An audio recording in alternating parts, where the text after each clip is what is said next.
Good morning and welcome back, everyone. This was the view over at Little Butte Creek yesterday, where one of our Facebook friends, Jeannie, sent this in, where normally that tree, it's not underwater. And if you have any of these photos of some of the high waters in your area, make sure that you're sending them to us here on our Facebook page. And it's going to be something that we aren't seeing over the next couple of days as we clear out the clouds thanks to some high pressure and really start to dry things up. Now, with the lack of clouds, that means simply there isn't anything to trap in the heat that we picked up yesterday.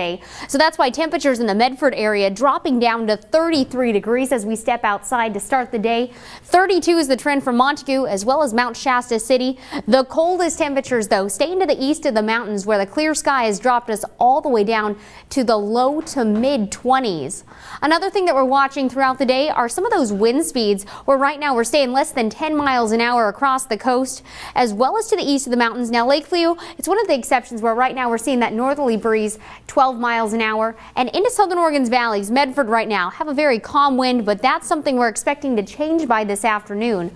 We have a high wind advisory going into effect today at 11 p.m. and that's going to be lasting until tomorrow morning at 5 a.m. And with this advisory means the potential for gusts up to 40 miles an hour. So especially if you're traveling along I-5 or heading toward Ashland in a high-profile vehicle, it's going to be enough to really be shaking things up. So just keep that in the back of your mind as you're traveling throughout the afternoon.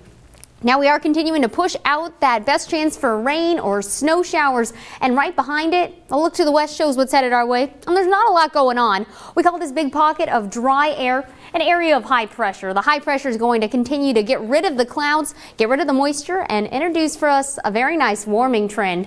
If you're off along the coast, we also have an easterly component to these winds. That north-northeasterly wind is going to be enough that we get a little pocket of warm air traveling down that Checo River, so a little warmer for the Brookings area, topping off in the mid-60s.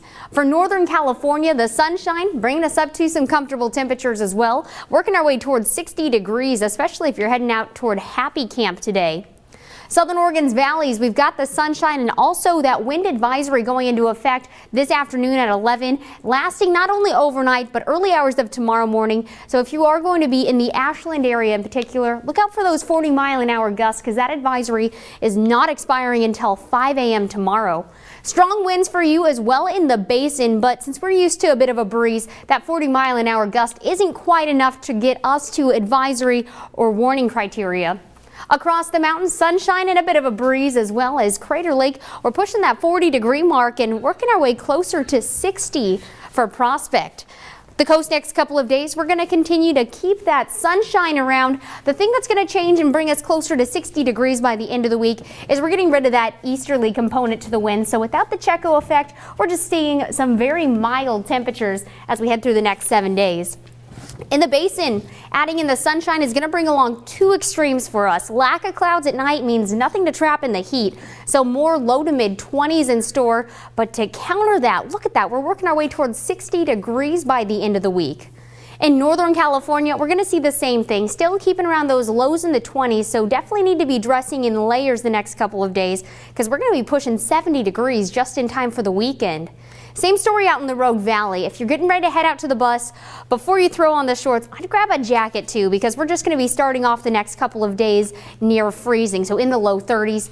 But as we work our way to the end of the week, and especially for the weekend, that's where we're going to be looking at the sunshine, bringing along a nice warm up and seeing highs top off near 70 degrees.